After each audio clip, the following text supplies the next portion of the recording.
This week we are going to work on changing the background in Scratch. So the first thing you do is you click on the little blue background and you're going to search for two backgrounds. So you could pick any background you want. I picked the bedroom, and then we're going to have to go again and you're going to search again. You click on the little background and you're going to search for a second background because we need to change a scene.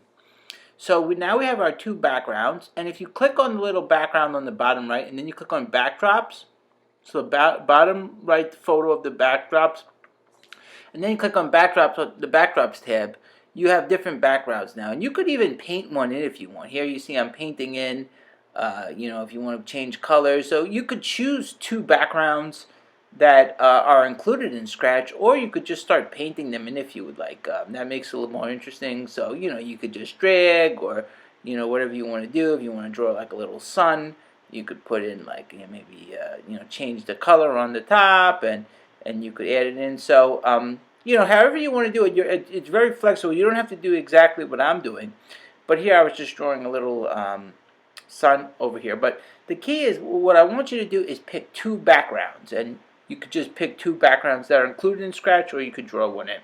And if you don't like it, you just click the garbage and you delete it. So anyway, now you see I got my two backgrounds, and I have my cat. And then what I'm going to do is we're going to start making some code for the scene. And I'm going to show you here how to color in the cat. If you ever just click on the costumes, you could color in if you want to change the color of the cat or anything. But we're not going to use the cat for this week's lesson.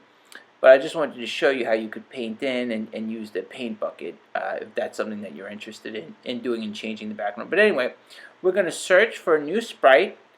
And if you don't want the cat, you could just delete him. So now we have the little character sprite here. And first we do the event when clicked flag blocks. And now mostly we're going to be in the looks blocks. So we have the various looks blocks. And notice here I have, what do I want the backdrop to be? Where do I want to start my scene in? Do I want to start it in the bedroom? Right? So I'm going to put, change the background to the bedroom. And now I'm still in the looks blocks. And I'm going to have her think some things, or you could use the say blocks or the think some things. It's up to you. This is just my example, but you're going to come up with your own ideas. So here I have her thinking some things. What does she want to do today? It's a beautiful day out, maybe. Maybe she's going to say she wants to go to the park, right? So we just type it in. And like I said, you're going to use your own ideas. And when you click the flag, she'll say those things, that whatever you type in.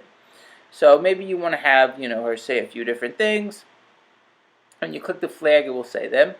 And then what we're going to do is we're going to change the background again. Because now we want her to go to the park with the bench, right? The bench with the view. So now when I click the flag, she's in the bedroom. She's thinking. She says she wants to go to the park. And guess what? It changes scenes that now she's in the park. And now once she's in the park, what I can do is I can go to the blue motion blocks. And I could have her do some steps. Now, you don't have to do this exactly like I did. I went to then control, and I'm going to take a wait block and a repeat block and put that inside. And now that's going to make her move a little bit. So when we start the scene, remember, we start in the bedroom, and she talks for a little bit, and she's thinking, and then we switch the scene. She goes to a new scene, and then she starts moving a little bit, And then you could have her say at the end, this was a great day, I had a great time. And I've seen children in the past, in the other grades, they've done, like many different scenes, like go from one place to the next, and even back to the first scene again. So you have a lot of flexibility with this. You can do what you like. You don't have to do exactly like I did. You could have different scenes, and you could have a short little dialogue. But what I would like today is our main focus is to have a change of background. So I'd like you to add a background with a sprite. And maybe your sprite character can have a few thoughts or a few simple things that she says, and then I'd like you to switch the backgrounds. Okay, so a simple dialogue and a change of background for this week.